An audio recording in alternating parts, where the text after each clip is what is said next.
नमस्कार भाइयों, मैं उमेश त्रिपाठी किसानों ट्यूब में आपका स्वागत करता हूं। आज मैं आ गया हूं world of Organics and fish farming में।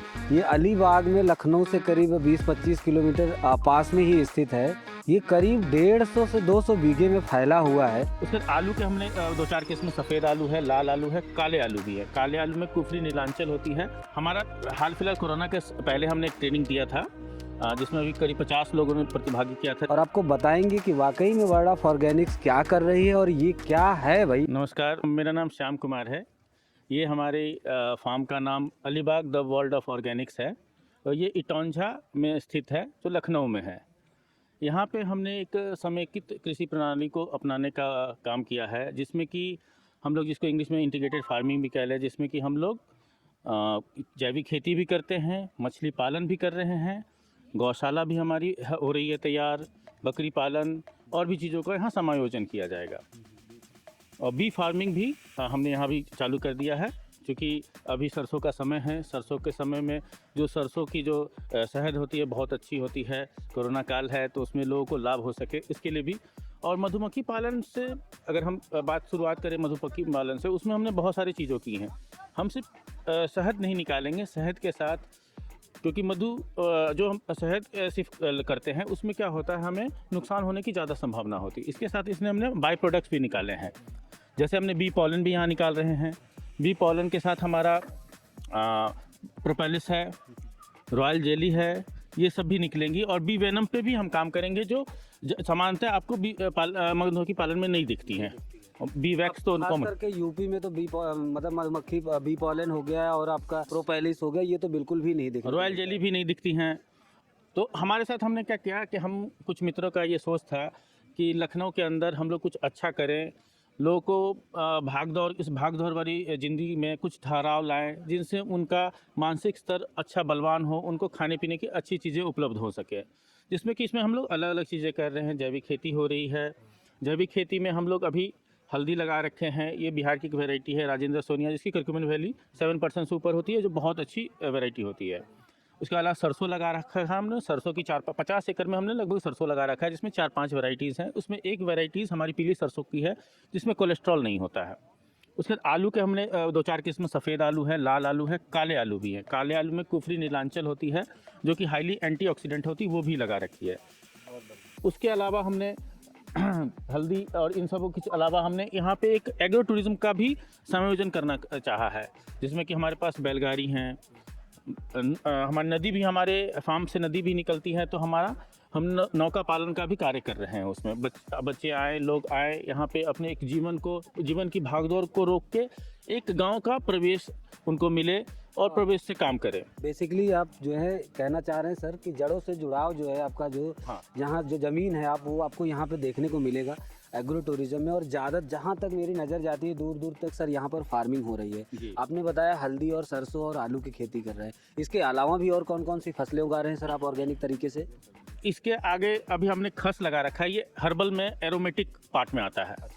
हमने 25 एकड़ में खस लगाई है और हमारा एक मिशन भी है कि zero carbon on earth, environment से हमको कार्बन हटाना है। तो खस क्या करती है कि देखेंगे कि नदी किनारे की क्षेत्र बंजर हो जाती हैं या फिर सूखी रह जाती है, पानी लगा हुआ है, किसान मेहनत नहीं करना चाह रहा है, चोरी कर दे रहा है कोई, तो खस आप लगा के एक अच्छी आमदनी प्राप्त कर सकते हैं। उसके जड़ों को बेच के तेल निकाल सकते हैं। और कहा जाए तो पहली बार हमने खस के जो ऊपर वाले, जिसको सरकंडे कहते हैं, पत्ते होते हैं, उनका कोई उपयोग नहीं होता। वो कोई झोपड़ी बनाती है तो उपयोग करते हैं, नहीं तो ऐसे नहीं। तो हम लोग ने जो मल्चिंग कहा जाता है, तो उस मल्चिंग में इस्तेमाल कर सकते हैं। और वो भी हम किसानों से खरीद लेते हैं। किसान हमारे साथ जुड़ के खस की खेती कर सकते हैं, हम सारी चीज़ें उनसे खरीद लेंगे। ये आपको कहीं नहीं मिलेगा कि खस के पत्ते कोई नहीं खरीदेगा आपसे। और हम महिलाओं को ट्रेनिंग भी दे रहे हैं, जिनसे कि खस के पत्ते से वो फाइबर बना के कलाकृति भी बना सकती हैं। बहुत अच्छी बात आपने कही, मुझे बताया कि महिलाओं को ट्रेनिंग दे रहे हैं। तो जैसे आपने बहुत सारे प्रोजेक्ट कर रखे हैं, फिश फार्मिंग हो गई, ऑर्गेनिक फार्मिंग हो गई, हर्बल उगा रहे हैं आप, ठीक है, अलग अलग चीज़ें कर रहे हैं यहाँ पे। तो क्या ऐसे किसान जो आपके साथ जुड़ के आपके मॉडल पे ऑर्गेनिक फार्मिंग या जैविक खेती करना चाहते हैं, उनके लिए भी कोई ट्रेनिंग का ऑप्शन अवेलेबल है? हमारा हाल फिलहाल कोरोना के पहले हमने एक ट्रेनिंग दिया था जिसमें अभी करीब 50 लोगों ने प्रतिभागी किया था, जिसमें उन्होंने मल्टी लेयर फार्मिंग के बारे में बताया था और जैविक खेती के अलग अलग विधियाओं के बारे में। यहाँ भी हम हर्बल में, जैसे एक तो एरोमेटिक मैंने बताया, दूसरा एक और है हमारा कैमोमाइल। कैमोमाइल की भी हर्बल टी बनती है और बहुत डिमांड है उसकी भी खेती कर रहे हैं। हमारे साथ किसान आके किसी भी तरह से वो जुड़ना चाहें, चाहे वो अपने खेतों में ट्रेनिंग अगर लेना चाहें जैविक खेती के बारे में, वो कर सकते हैं। यहाँ आके विजिट करना चाहते हैं, यहाँ की मार्केटिंग को समझना चाह रहे हैं, क्योंकि हम पिछड़ कहाँ जाते हैं, मार्केटिंग में। तो मार्केटिंग को अगर समझना चाह रहे हैं तो मार्केटिंग को भी समझ सकते हैं। हमने यहाँ पे जो अलग अलग अपनी पद्धतियाँ अपनाई हुई हैं, अलग अलग चीज़ों पे काम कर रहे हैं, उसमें किसानों के लिए हमारी द्वार हमेशा खुले हुए हैं, क्योंकि हम भी एक किसान ही हैं और किसान ही किसान की सहायता कर सकता है। कोई कंपनी वाला नहीं कर सकता है, कोई वो दूसरा बंदा नहीं कर सकता, क्योंकि जो चीज़ गहराइयों से जो असफलताएँ हमने सीखी हैं, वही चीज़ें हमें असफल बनाने में करती हैं।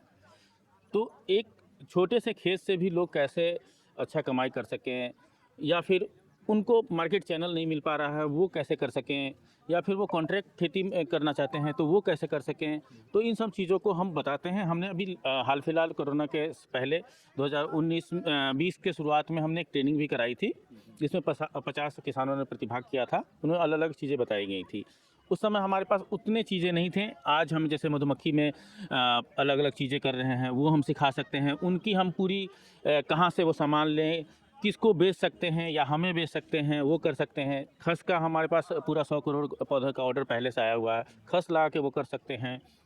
उसके अलावा हल्दी में प्रोसेसिंग में कर सकते हैं। हम लोग प्रोसेसिंग यूनिट भी बहुत सारा चीज़ लगा रहे हैं, तो उनमें वो जुड़ के कर सकते हैं। पैकेजिंग में हम उनको सहायता कर सकते हैं कि कैसे पैकेट को अच्छा बनाएं।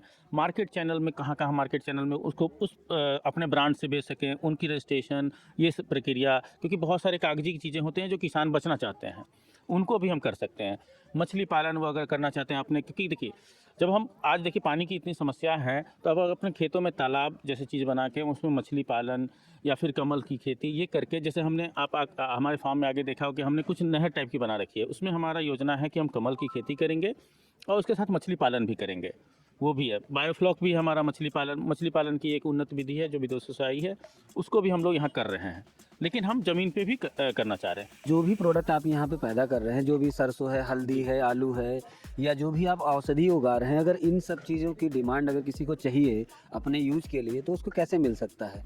देखिए इसके लिए हमने क्या किया है कि एक हमने योजना बनाई है कि हम जो शहर के लोग हैं, जो गांव को महसूस नहीं कर पा रहे हैं, अपने जड़ों की तरफ लौट नहीं पा रहे हैं, या फिर कुछ तनाव में रहते हैं, तो उनके लिए हमने ये स्टार्ट किया है कि एग्रो टूरिज्म का जो हमने रूप दिया है कि लोग आके यहाँ रह सकते हैं, संडे को आ सकते हैं, पिकनिक मनाने के लिए आ सकते हैं। यहाँ का जीवन शैली, यहाँ के जो पुराने समय मिट्टी के बर्तनों में खाना खाना, उसमें पकना, पत्तों पे खाना खाना, तो वो सब हम कार्यक्रम कर रहे हैं। उससे हम अपने उत्पादों को जोड़ रहे हैं।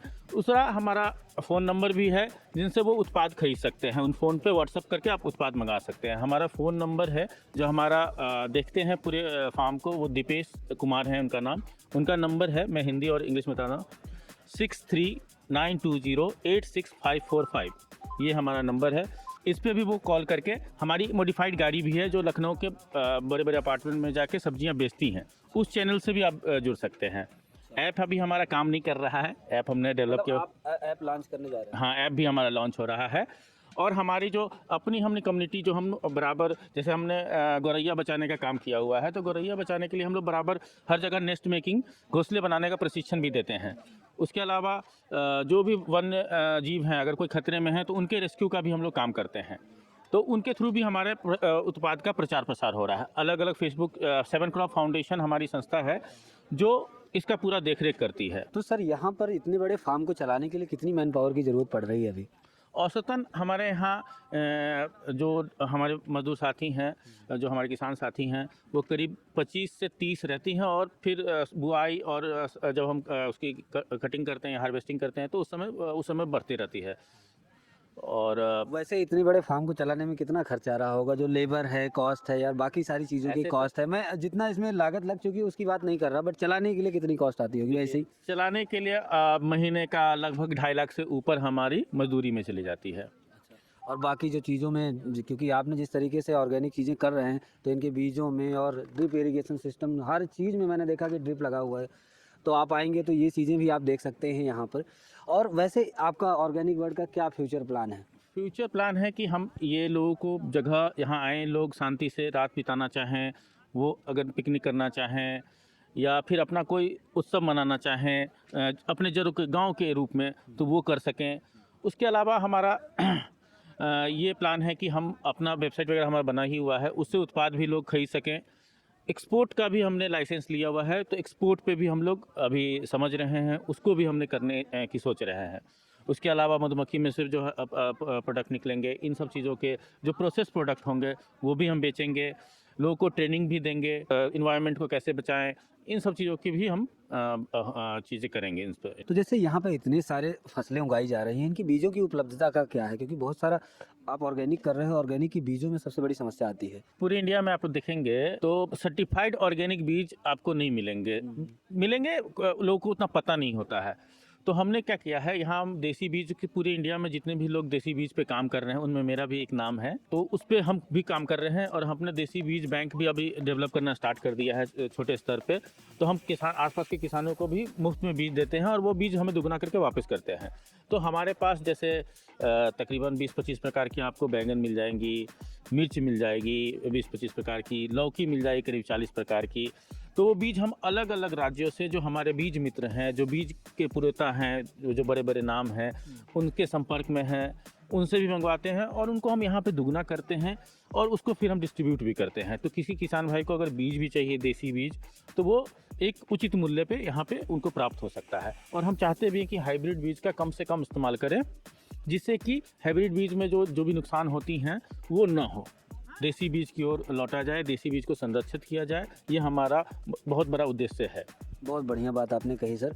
इसी के साथ दोस्तों मैं आप लोगों से कहना चाहूँगा कि आपकी भाग दौड़ भरी ज़िंदगी में अगर आप थोड़ा सा स्लो होना चाहते हैं तो वर्ल्ड ऑफ ऑर्गेनिक आ सकते हैं आप, और यहाँ पर पक्षी विहार है, नौका विहार का आनंद ले सकते हैं आप, और बहुत सारी फसलें हैं, प्रकृति से आप जुड़ सकते हैं। और अगर आपको ये वीडियो पसंद आया हो तो लाइक कीजिए और शेयर कीजिए, बहुत सारे जितने ज़्यादा हो सके शेयर करें दोस्तों, जिससे हम और सारे लोगों तक पहुंच सके, क्योंकि हमारा ऑडियंस बेस बहुत ही कम है अभी। बट हमें ऐसे ही वीडियो और लेकर आने हैं आपके लिए, और बहुत सारा वीडियो लेकर आना है आपको खेती और प्रगतिशील खेती जितनी भी है उस पर। तो वीडियो को चैनल को सब्सक्राइब कर लें। धन्यवाद।